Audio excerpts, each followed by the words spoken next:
Well, the holidays have come and gone once again, but if you've forgotten to get that special someone in your life a gift, well, Mint Mobile is extending their holiday offer of half off unlimited wireless. So here's the idea. You get it now, you call it an early present for next year. What do you have to lose? Give it a try at mintmobile.com/switch. Limited time 50% off regular price for new customers. Upfront payment required. $45 for 3 months, $90 for 6 months, or $180 for 12-month plan. Taxes and fees extra. Speeds may slow after 50 gigabytes per month when network is busy. See terms. 100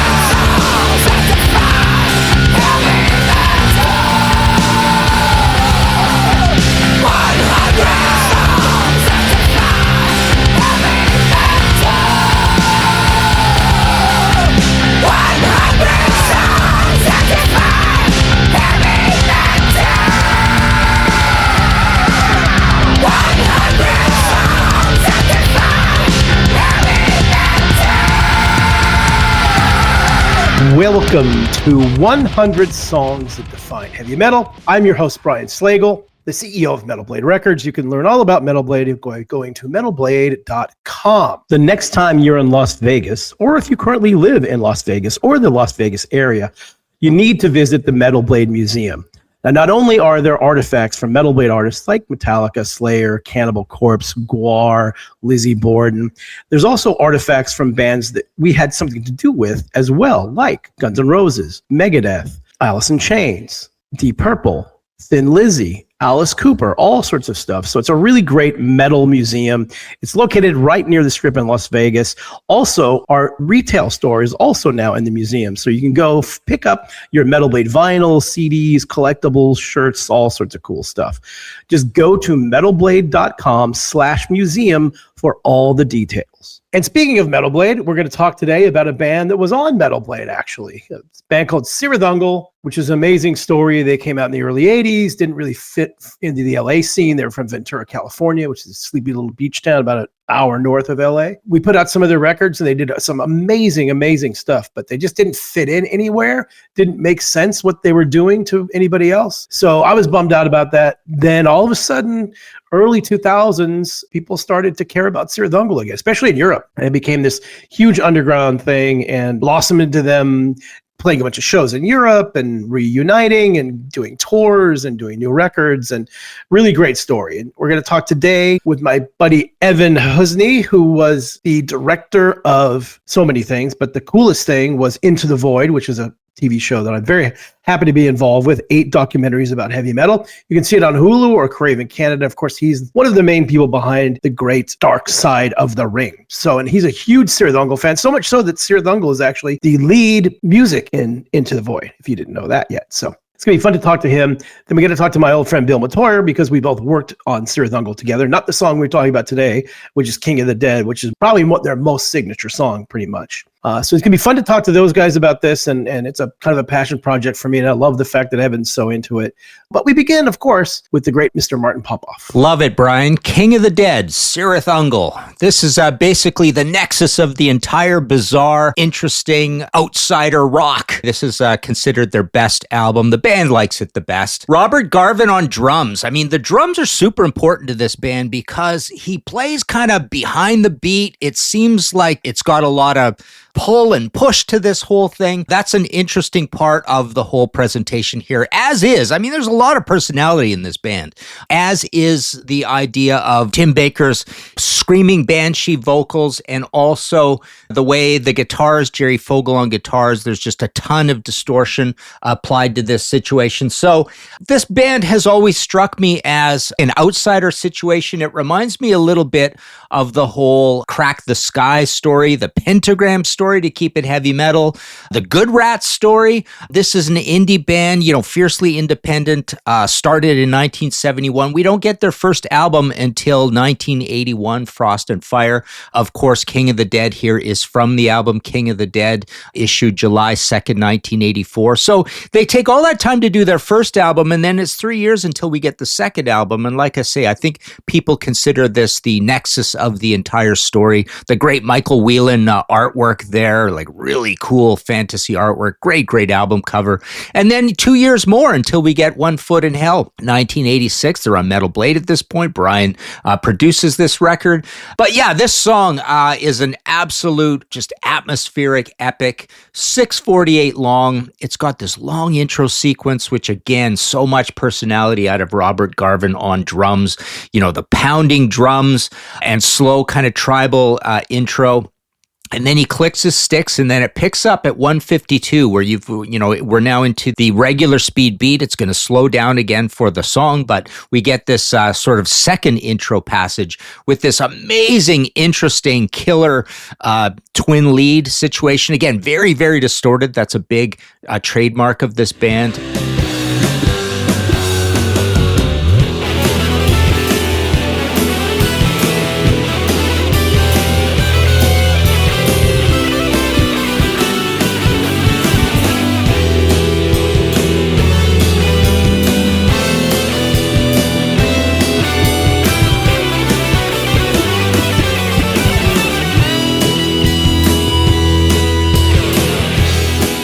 And then it just turns into this great, again, atmospheric sort of song where, the lyrics really get sold by Tim Baker. It's this lyric about a king rising from the dead.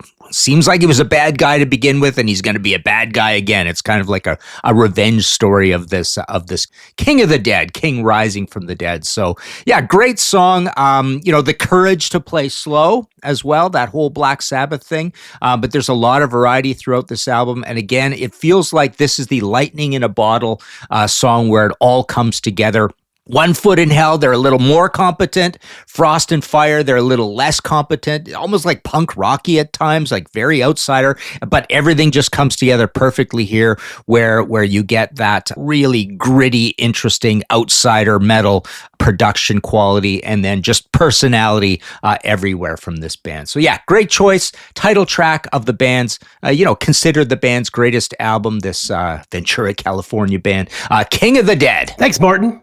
Awesome as always. Really good history there. What's interesting to me is, he mentioned punk rock, and spoiler alert, Evan is going to mention punk rock as well. And I never really thought about that with Cirith. I thought it was more, traditional metal, a lot of 70s influence, certainly very Sabbathy and doomy as well.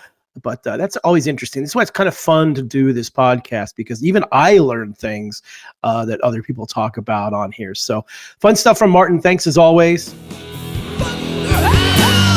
King will rise again. The time has come to pay for all your sins.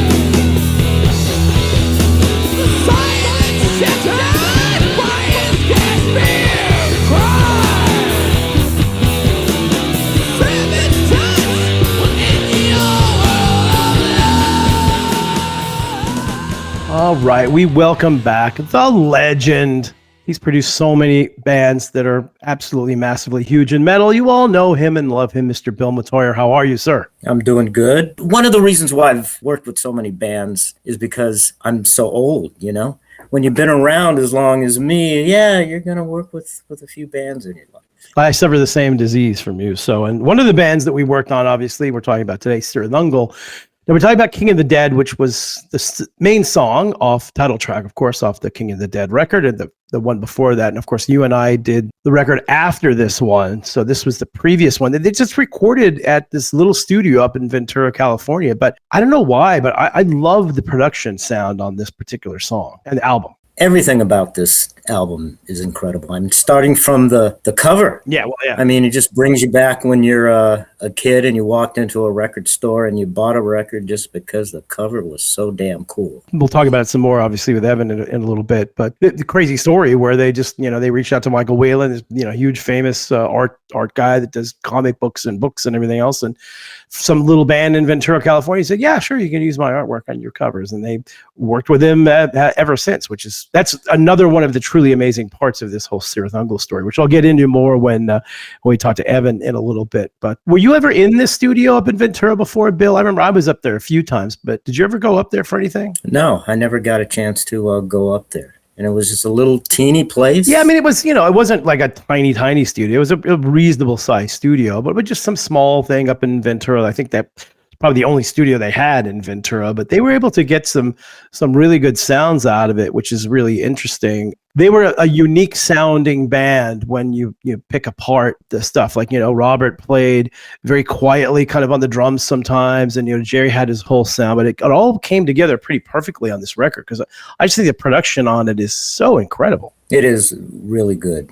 You talked about the parts. I mean, if there's one thing that stands out to me that you listen to and you go, okay, that's Cirith Ungol. It's Tim's vocals, that's for sure. What an incredible voice, so unique, so different. I mean, that was, again, part of, I think, why, when they were around in the early 80s, they didn't fit in at all because they were so different than everybody else. And certainly what was happening in Hollywood, you had the Motley Rat side, and of course you had the whole Metallica Armored Saint side, and they didn't fit anywhere in either of those camps, which I kind of thought about when we made the record, that we did the record after this one, that I think we kind of went in and they kind of came in saying we needed to be more metal sounding. So I think we tried to make it a little bit more heavy metal sounding so they kind of fit in, but it's hard to do because they're so different. They are pretty, they're pretty doomy. I mean, when you just think about the song King of the Dead, the way it starts out, I mean, it's like a soundtrack to a movie or something. And it's also pretty Sabbathy when you think about the intro. And it goes on for what, like a minute and 40? Oh no, Tim doesn't start singing until like almost 3 minutes in. Exactly. I mean, it's like 3 different songs. You got the intro, which is, like I said, like a movie soundtrack, and then the next part has these really cool harmony leads, guitar leads in it. Then the part where Tim starts singing comes in. It's like very doomy, very Sabbathy. And like you said, they were so different than everybody else. They did have that doom to them. Yeah, and this is before, they're largely credited with one of the original Doom bands, whether they knew it or not. And that was, kind of before Doom, which came a few years later, obviously. And to me, too, they were super progressive because they had these really long songs and, all these different changes and stuff. And it was really unique, but definitely very doomy, but also kind of different, kind of it's hard to describe, kind of out there. And I think that's why, people just didn't get it. Like in the 80s when we were working with them, people just didn't get it. And I hated that because I love that band so much because they were so different. And it kind of always bummed me out. And then, of course, they've had this incredible renaissance since then, which makes me so happy. Those guys are such nice guys. And I kind of felt bad that, we couldn't help them become bigger when they were on Metal Blade. And, but they didn't fit really anywhere at that time. And then later on, because of the Doom stuff and just because they're so unique, the Europeans, I think, picked it up first, and now they're kind of, everybody really loves it. So, which is amazing. The other thing is, for some reason, some of these younger kids that weren't even born when this type of stuff was out, they're hearing that and falling in love with it. So. Well, and then we're going to talk to one of them next, Aaron Husney, who's does Dark Side of the Ring and Into the Void, and he loves them, and he wasn't even born when the record we're talking about came out. So. Exactly. Exactly. The kids are a lot smarter nowadays. Yeah. I think maybe that's it. Yeah, and it just they were so different and unique. It kind of they like I said, they didn't fit into a scene, but eventually, like we mentioned, the Doom scene, it just everything kind of comes back around, and people always looking for something different, and they were certainly different. And yeah, Tim's voice is just incredible, and I was really happy when they did come back that he still sounded just like Tim always did. I don't know how he can sound like anything else. I mean, just that raw friggin' grit that he has. I mean, his vocals cut through everything. Yeah, it's big time. We got to talk about Jerry a bit because what a unique guy he was. It was a man of very few words, but clearly it came out in his playing because his playing was just so incredible. I remember, just being in the studio with him and he would just come up with this stuff, and you're like, where did that come from? And he didn't really ever have an answer, really. Yeah, he's one of those quiet guys that they come up with stuff, and you're like, where the hell did that come from? But he was awesome. But such a unique player, and that's also, and unique sound too. Like he, again, didn't sound like anything else. And I remember we're in the studio doing One Foot in Hell, which again is the record after King of the Dead. You know, we're trying to kind of thicken his guitar tone up a little bit. It was, as I remember, it wasn't super easy, I don't think. No, I do remember it wasn't that easy, but it came out great, and it is unique. It is his sound, you know? I mean, sometimes your sound is your sound, and a lot of times that's what we were trying to do, is just capture the band as they are and not try to change them. Every part of that band was unique. I mean, from him, Rob's drums and Tim's vocals, it's just amazing how they all fit together. Yeah, and that's obviously what makes a great band and what makes great records is that sort of stuff. And again, I'm happy that Evan picked this song, because I was trying to find a way to shoehorn Cirith Ungol somewhere into this 100 songs in here. But he's such a big fan that I wanted him to be on the podcast. And I said, well, who do you want to talk about? He said, we're going to talk Cirith Ungol. I'm like, okay, that works for me. So happy it came up. I remember when I first listened to this record, I listening to it again recently, when all the remasters and stuff come out, I'm still amazed at how that band just themselves in this little studio in Ventura, California, came up with this amazing sounding record. And really, the first one as well. I'd like to think that most of it is just because of the bands themselves, you know? I mean, I don't think any of us were trying to change them. They just sounded like that. It was easy to make things sound good when you've got players like that. Even just using their own equipment. I like that a lot better back then, because bands, like guitar players, didn't come in with 6 different amps, you know. They spend all this time, all these years with their amp, trying to get their own sound, and then they'll go in the studio and they want to try 10 different other amps. I've always hated that part. Exactly. And that's, you know, that was the great part of making records back then, was you didn't have all the bells and whistles and fun things to use. You just had to pretty much use what the band had and the mics in the studio. And if the band sounded good, then yeah, the record was most likely going to sound good. Yeah. And we didn't have this cut and paste and all that pornography. You know, I mean, when you listen to that old stuff, that was just them playing, you know. I mean, there was hardly any punching in when it comes to that matter, much less everything on the grid and, you know, cutting and pasting and making everything perfect. It made those records sound human and unique, because it was, you know, just organic. Exactly. And to that point, I was listening to this song the other day, and I was like, well, the song's ending and there's still like 6 or 7 seconds left. And it kind of ends and you hear like a little bass noise and a little guitar noise. And I always love stuff like that. Like on AC/DC's records, you can hear a lot of the, I love stuff like that. It's like, it's raw and real. It's not all doctored up, you know? Exactly. Miss the old days, man. Yes, sir. Well, on that note, thanks as always for doing this. I'm sure we'll see you again soon. Thanks for asking me. Raise the rudders! Raise the sails! Raise the sails! Captain, an unidentified ship is approaching. Over. Roger. Wait, is that an Enterprise sales solution? Reach sales professionals, not professional sailors. With LinkedIn ads, you can target the right people by industry, job title, and more. Start converting your B2B audience today. Spend $250 on your first campaign and get a free $250 credit for the next one. Get started today at linkedin.com/campaign. Terms and conditions apply. Every sip of Coca-Cola brings you closer to the excitement of the FIFA World Cup 26.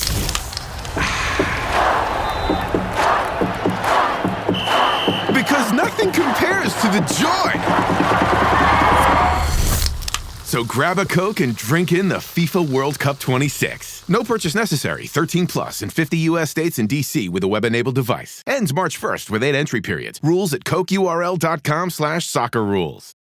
Walmart Business is in the business of saving you time, money, and hassle. Whether your business started in a garage or is a garage, Walmart Business has the tools to help you get where you're going. Tools like free shipping, multi-user accounts, and just about any item your company needs. Even a double filtration cyclone dust collector. Yep, even that. Sweet. Walmart Business. It's the Walmart you love. Now for your business. Learn more at business.walmart.com. Terms apply. All right, it's my pleasure to welcome in, well, you know him from Dark Side of the Ring, one of the producers, writers, creators, the whole thing. You know him from his One Fucking Hour podcast, which is really cool. And also the thing that I got involved with, where I'm very happy and honored that he invited me, the great Hulu series Into the Void, which is 8 documentaries about heavy metal, which came out really good. If you have not seen it, immediately go to Hulu, or if you're in Canada, you can find it on Crave. Evan Husney, how are you, sir? Good, man. So glad to be here. Thanks so much for having me. And yeah, man, thanks so much for all your help on Into the Void. Everything came out great, and we could have done it without you. So I really appreciate that. Oh man, thanks. It was an honor to be a part of it, and you know, anytime I can help something cool like that, and it came out so great too. Like I said earlier, if you haven't seen it yet, please go out and check it out. Really good. You guys did a phenomenal job. Really, really happy about the whole thing. So thank you so much. Yeah, it was a complete labor of love. So I appreciate that. And you could tell, I think, too. And every feedback I've heard from every single person was nothing but positive. So it was. Oh, that's great. Oh, awesome. Yeah, to hear. everybody. So great.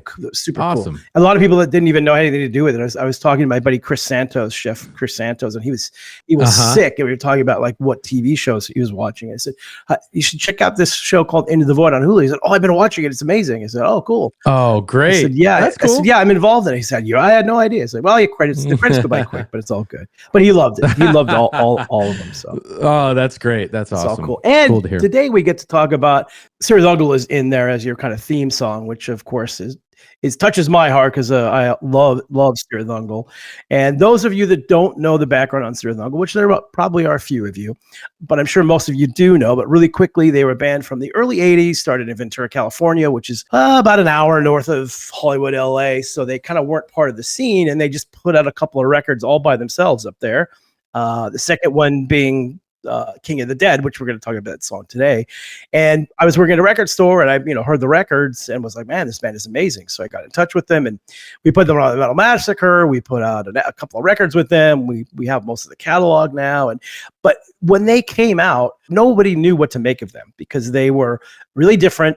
They come down and they'd open for, Fate's Warning and Armored Saint, but they'd come and play all these shows. I thought they were incredible. But the crowd was always kind of like, you get the people up front that were really into it. But we put out a DVD from the Country Club of one of their shows. And, ooh, cool. Yeah, it's kind of, well, it's an amazing show, but only like the first, 2 rows of the crowd are into it. Everybody else is just kind of staring at them. Yeah. So all that being said, they kind of nothing ever really happened with them. They kind of went away after putting out a few records, which was a bummer for me. And then all of a sudden, I don't remember exactly when it was, but it was like late, probably early 2000s. I was in Europe at one of the festivals over there. All of a sudden I start seeing Cirith Ungol shirts on people there. I'm like, what is this all about? So I asking our staff in Germany, they said, oh yeah, all of a sudden they're having this big renaissance now because people found them in the underground. And they're like one of these cool bands to like. So all that, started the whole thing, and they've, came back and have done a bunch of shows. And a lot of people who didn't like them at first in the early 80s are now like, I can't believe I missed out on this band and stuff. So that's the backstory here. So you're a little bit younger. Yeah. How did you first come in contact with Cirith Ungol? Well, Cirith Ungol, yeah, I want to say, in my mid-20s, I was really diving deep into underground metal, stuff, from the 80s. And getting really into, different types of metal from all over the world. And I had a lot of, real super head, metalhead friends who were into a lot of deep cut, rare stuff. And we started swapping stuff around. Like, I got really into, Dark Corridor from Italy, one of my favorites, Manila Road, Crystal Logic, Gotham City from Sweden. I just was collecting a lot of this stuff and was just really into it, just super, super into this stuff.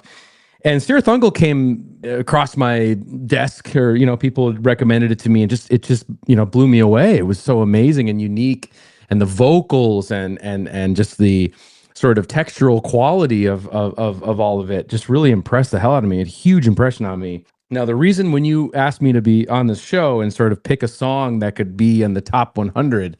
This is funny because I swear to you, this is what happened. About 5 years ago, me and my friends, my metal friends, were going to collaborate on making a top 100 metal songs list. Okay. Not for a show or anything, just to do it and unveil it to each other. Who knows? And I was working on my top 100 list. So I never actually finished it because it's way too insane of an undertaking. But I was working on it and I was going through re-listening to everything that, I'd liked over the years. When you take on something like this, it's so much ground you could cover with this, with all the subgenres and all the decades and everything. And so for whatever reason, I felt like if I could get somebody like a friend of mine who really isn't a metal head, and I could kind of live vicariously through him as he's listening to some of my picks and sort of see how he reacts. It's almost like you're re-experiencing the music for the first time through somebody else's eyes. You know what I mean?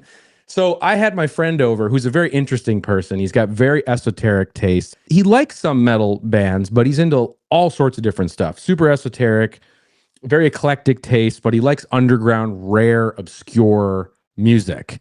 And so I'm playing him all this stuff and I'm just like, hey, like, what do you think of Merciful Fate? And I'm putting on a Merciful Fate song. And then I was like, give me your rating. Like, what do you think? And he'd be like, 7.8. And I'd be like, whoa, like that's low, or I'd be putting on Dark Quarter, and it's like 8.2, and I'm like, geez, and I'm putting on certain stuff. But then I put on Cirith Ungol. I put on King of the Dead, and right from note 1 of this song, which is just the bass going, is the first note, and it's just a series of repeated ba-doms, and the bass has like this very like almost underwater like slight chorus effect on it or something. It's a very unusual sound. And I think instantaneously he felt like his reaction to it was, whoa, this is like different and it's just weird. It's a weird choice, and it has a interesting, unique, singular vibe right from the first. Like interesting people who are thinking on a different plane, not your typical metal sort of, where, metal can kind of regurgitate on itself a little bit. And this is just like immediately captures your attention with, and so that immediately arrested my friend. He's like, whoa, wait, what's going on here? And then I remember, big guitar slide comes in and then heavy riffage. It's epic. It's building. Then there's this another unusual choice. There is a fuzz guitar solo. Okay. It's got almost like a fuzz tone quality, which is again, very uncharacteristic texture for a metal guitar solo. So immediately you're just like, whoa, what is going on here? These are some weird stuff they're bringing to the table, but it's really working. Then big doom metal riff drops in and it's like, super head chugger, it's great, super great riff. And then the vocals, and that's really that's the test, right? What's the vocal going to be? And the vocal drops in and it's just, you would have ever anticipated it to be this what sounds like a shrieking skeleton standing on top of a mountain. And it's just the coolest fucking thing ever. And then so my friend, to, long story short, he just was like 10. Wow. Like this is a 10. And so ever since then, I've kind of like, I don't know, I got to really re-experience the genius of this song kind of through his appreciation of it. Someone who doesn't, who only checks in on metal when it's weird and interesting, and he really vibed with this like straight away, So Cirith Ungol is definitely weird. I think that was really the thing with them when they first came out, was they didn't fit in any sort of scene whatsoever. Right. And then years later, it's very progressive. There's a whole lot of different stuff going on there. And it's really interesting because they came from Ventura, California. If you've ever been to Ventura, it's a sleepy beach town. Yeah. Kind of very, very Beach Boysy sort of vibe to it. And the 4 guys in the band are all really unique individuals. And Jerry, the guitar player, who sadly passed away way too soon. Yeah, but amazing. He was a guitar genius, but that's all he really knew. Like he probably, knew him for, I don't know, 10, 11, 12, 13 years. He might have said 100 words to me in the entire time. Oh, wow. And we were in the studio together and he was a pretty quiet guy, but it clearly came out as guitar playing because we're just so different and unique. That's what I'm saying. You can tell that he might be like, not to discredit anybody, but he might be like the true visionary there in terms of bringing some X factor to Yeah. the writing or the sound of No, the musically 100%. Jerry was the guy. I mean, the bass player was very good too, and he had a lot to do with it, Michael. And of course, yeah. and of course, Tim, the singer, like one of my favorite singers ever, and one of the nicest guys of all time. So great, so great. Just love them. But it's interesting because when you're doing this podcast has been really fascinating for me because we're talking about different genres and who started what and who came from where and what fits in someplace. And a band like Cirith Ungol really does now fit in with the whole progressive metal thing because when they were doing it, that didn't really exist necessarily. I know. The epic metal kind of thing too. Yeah, exactly. And long songs, but they kind of ended up fitting in. And I just love the fact that they have this second career. And those guys were such good guys, and I felt so terrible because I thought they were just so incredible. Yeah, they never kind of made it, and it was interesting. Like seeing my friend freak out about this kind of sent me down this whole other. I had my own renaissance with Cirith Ungol after that. I remember you could I sign up for their Patreon or something, and you could get all these interesting old photos and background to the story of the band. And I think that the band, up until their rediscovery in the 2000s, they had never played a show outside of California except for maybe Mexico City or something. That is correct. That is correct. They never went on a tour. They never played Europe. They never played anywhere. When the whole thing was happening, where they were becoming, especially in Europe, they were becoming this cult thing. Tim, the lead singer, his son was a huge Killswitch Engage fan. And he said, "Hey, can you get me? They're playing at the Palladium. Can you get me tickets?" I'm like, "Yeah, of course, no problem." So I got him the tickets and talked to him and his son. And I talked to Tim. I said, "Man, you guys are really starting to blow up over in Europe, and there's this kind of cult following. Would you guys ever want to play some shows or something again? Because I think that there would be." He's like, "Nah, I'm too old, man. I'm too old and stuff." But they eventually got offered a pretty decent amount of money to go over to Europe and play, and that's kind of when they went out and played. Yeah, and they sounded incredible. I mean, his voice still just as evil and menacing as ever. And I had seen them in Brooklyn maybe in 2016 or something around there, and they were fantastic. But I just, that idea that they kind of never broke out of their sort of homegrown area there, I think just further lends itself to that whatever that isolation was. I love that sort of the outsider approach where it's people who are just kind of in a vacuum making their own music, and that's what makes it interesting and more unique to me. And one other thing too that I think my friend also responded to was the sound of the guitars, the texture sound of the guitars, that just feels like their influences extend beyond just metal, and that's evidence completely of, if you, any Cirith Ungol heads out there, go pick up the Orange tape, which came out, which they re-released their demo tracks from the 70s. And they're these super far out, experimental little ditties that they're doing essentially on tape. And this lays out entirely that maybe it was Jerry or somebody else definitely was listening to punk, for sure. That there's an element in there of some sort of punk influence, some sort of 70s, I keep saying, patina or texture that the music has. To me, and my friend Tom clocked this when he first listened to it too, that Cirith Ungol really evokes that late 70s blacklight poster aesthetic, or airbrush painting on the side of a van in the late 70s.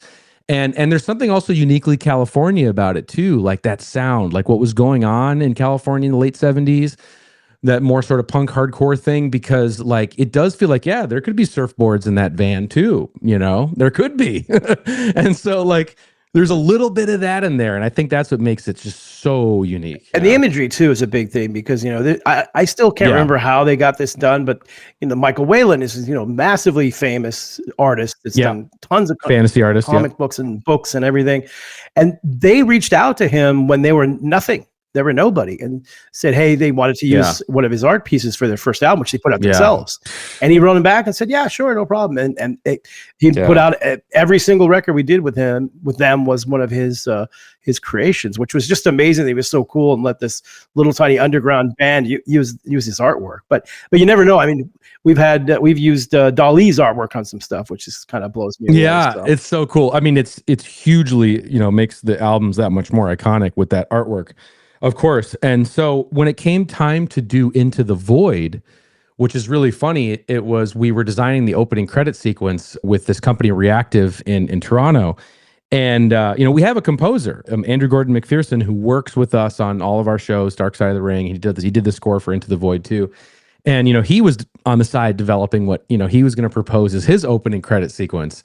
And because I'm all ungled out, I'm like, just put in Ungol, man. Like just drop the Ungol in there, and of course we did, and we all fell in love with it. And it's like impossible to not marry it to that image once you've experienced it. And so I was like, sorry, Andrew, like you don't get to compose the opening credits because this is just too fucking epic, man. I'm sorry.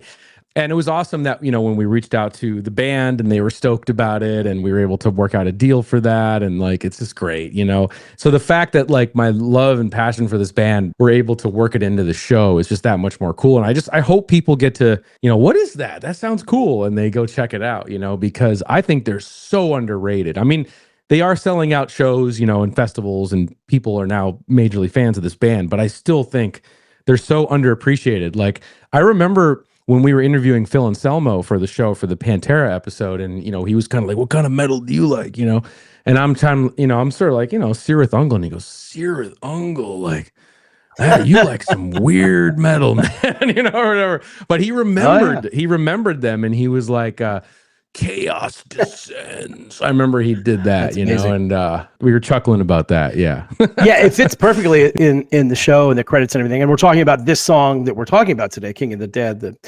The real cool part is the theme music and kind of the bumper music in different parts of the show, which it just works out so perfectly. I was like, I'm so happy that everything worked out, that you guys were able to use that. Oh, it's just, as a fan, it's like a dream come true. It's like I never would have imagined 5 years ago when I'm playing this song for my friend and he's like, 10, it's a 10, and then like, here we are. It's well, like, he clearly has good taste, of course. Oh yeah. Yeah. I mean, Merciful Fate was 7-8 and this was a 10, so yeah.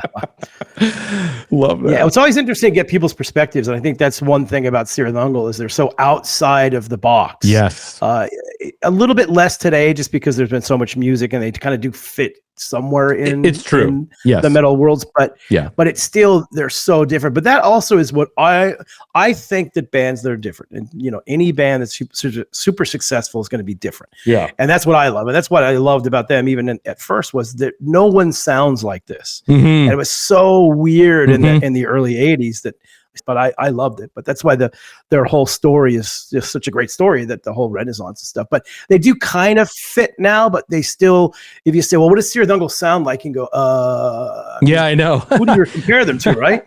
Well, I mean, there is a doom metal quality to it, which I think makes it now more of an accessible entry point. Because obviously King of the Dead, the song in question today, has some incredible like doom breakdowns that are, just the main riff of the song is very like, doom Candlemassy almost in a way, and which is cool. But it's that shrill screeching from hell, like, demon on a mountain kind of vocal that's so cool. And that's such a bold choice on his part too. And I think it's like, King Diamond is a bold choice. Like his vocal style is very bold and unique, obviously. But this is another just really intentional choice that's not really based on much, and it's like he's doing it all the way back into the late 70s when they're doing demos of their albums, and their demos are even crazier. If you go back and you pick up the Frost and Fire demos, this is their first album. And real quick, this album too, incredible, but further evidence of my punk influence sort of thesis is the song I'm Alive is very punk, man. And I'm alive, and it's like, and I just think that's super cool. But anyway, the demo of the song Frost and Fire has wicked synthesizer keyboards in it that are like, it's such this weird idea where like, yeah, I guess let's jam with that guy down the street. I don't know what he's going to bring to the jam, but he brings his, and it just adds this, and it really feels like it's like new wave of British heavy metal meets like the Screamers in LA or something. Like it's so weird, but it's amazing. And that's why I love this band. They got so many of the right things. They're so hip. That's the thing. Like they're probably nerdy and dorky and too weird for then, but now it's like they're hip is how I would look at it. The punk influence is really interesting because I'm trying to remember. I I don't recall that there was a lot of punk influence on them, but they were kind of all over the map. Like each guy liked different stuff. It could have just been what was in the air at the time. It's like some of that California air got in there, to kind of give it that sort of, or it's just like, there is something about them too. I don't want to say untrained, but it's like self-trained. It is that kind of outsider artist quality that it has, where it's like these guys probably just learned their instruments on their own. And that's what I infer from it. I don't know if it's true, but it sounds like they're just, completely 100% working in their own vacuum. And they could have just been what's on the radio influencing them, Yeah, that's very true, because the first two records they just made by themselves. They right. They made it up in Ventura in a little studio, produced, kind of produced it more or less themselves. And then, we did the third record. Bill Metoyer and I produced that one. Another great album, by the way. Yeah, thanks. It was a little. I think they were trying to be a little bit more. They were trying to be more metal to kind of fit in. I think commercial, maybe, but not really commercial, just heavier, like more traditional metal-ish. To kind of fit in, but it still is a really kind of interesting record. Chaos Descends is a banger. Yeah. It's for sure. Yeah, it's just so interesting. And like I said, I love bands like this that are so different. And like I said, they don't fit in anywhere. And I just, again, it just, this story just blows me out. Even the fact that you love it so much, and it's in this really cool TV show now that's all over the place. It's like, wow, this is just, if you would have told me this in 1987 when the band was pretty much done and over with, and I know, I don't think anybody of us would have believed it. I'm glad for them that they get this renaissance and they're being able to tour, and people are rediscovering the music. But there is a tragic side to it too, which is Jerry passed away before any of this, right? Like he passed away before any of the resurgence. Way before, yeah. Yeah, and so I mean, I'm reading between the lines here and kind of inferring this on my own, but I would have to imagine that being him as somebody who was so dedicated to, just when you listen to their music, I mean, like his solos are so out there. They're not really based on another type of famous metal or hard rock guitar players stuff. Like the way he plays solos is so his own thing, right?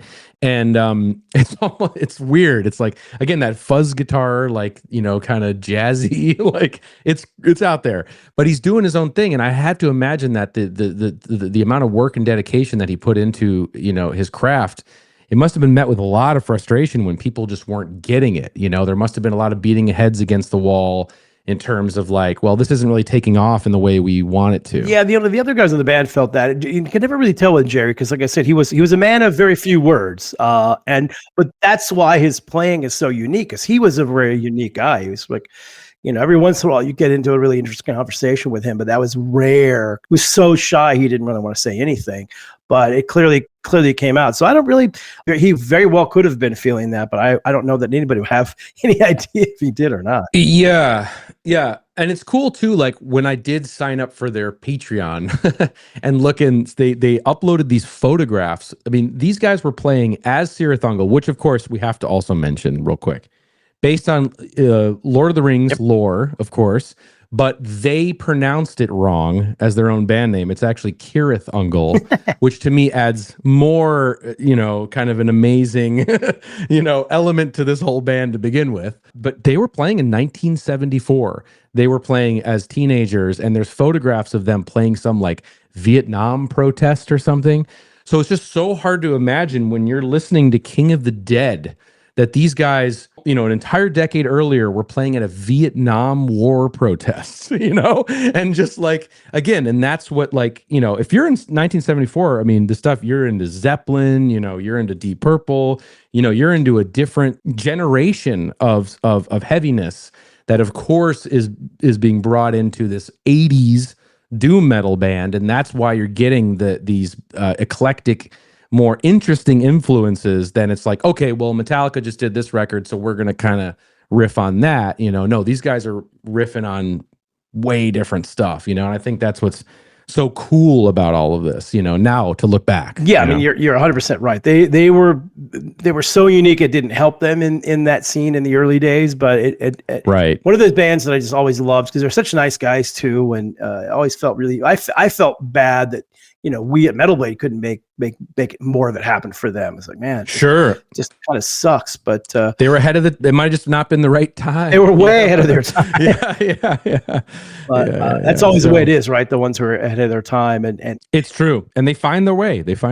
Yeah, you talk about artists, so many like famous, people that did art, like real art, like passed away before, anybody knew they were any good. So, what you're these talking guys about are the Franz Kafka of metal, perhaps. Yes. Or, so many of those. But Jerry was kind of that way too. Like he was so out there that people couldn't appreciate him until sadly after he went on. Exactly.